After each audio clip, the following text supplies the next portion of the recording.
One of the main topics of the current administration is about reforms. Syriza talks a lot about reforms, as did the previous governments, but they never seem to materialize, and they never seem to be something specific.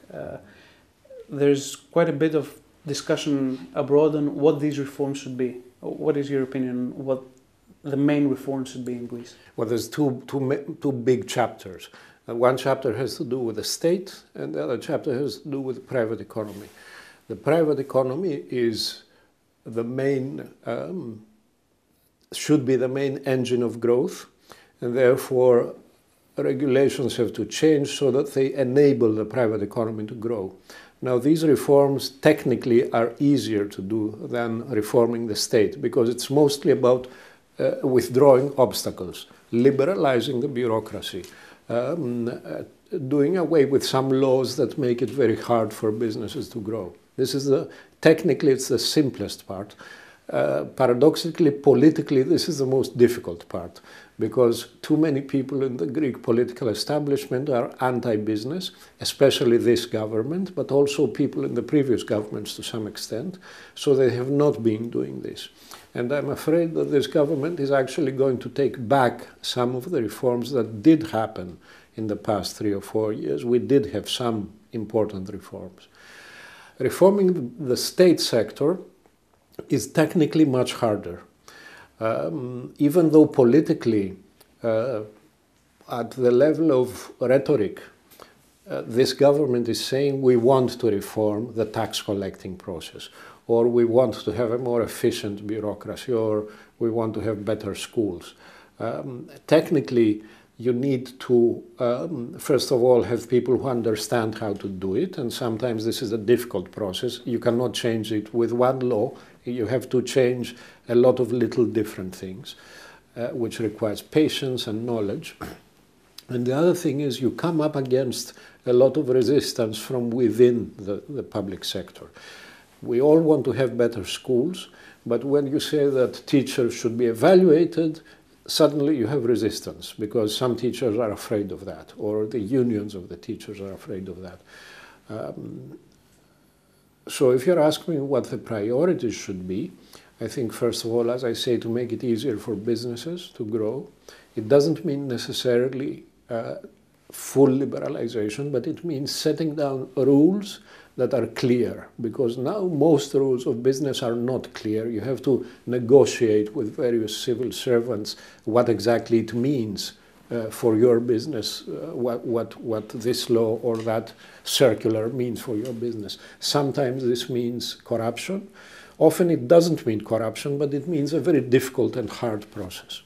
And the other thing we have to do is we have to make our social services, and by social services I include schools and hospitals and the health sector, but also services to the poor. We need to make them much more effective.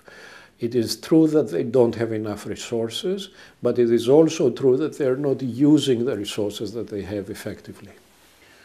One of the main problems that the current government is in gridlock with our foreign counterparts is who will actually supervise the reforms once they are actually put in place. There has been historically a problem in Greece that reforms are actually agreed upon and then not monitored or not put in place. Whom would you suggest should be the actual body? This is a difficult question, because on the one hand, it is important that the people who actually have to live with the reforms own the reforms, as they say. This is very important. Reforms like that cannot be imposed, especially reforms that require changes in everyday practices. They cannot be imposed if people don't accept the need for them. So politically, I would say it's very important to have mostly Greeks going forward with the reforms. I think where foreign partners could help a lot is to insist very much on transparency, on setting up the right information systems and accountability systems so that everybody in Greece and outside Greece can see what is happening.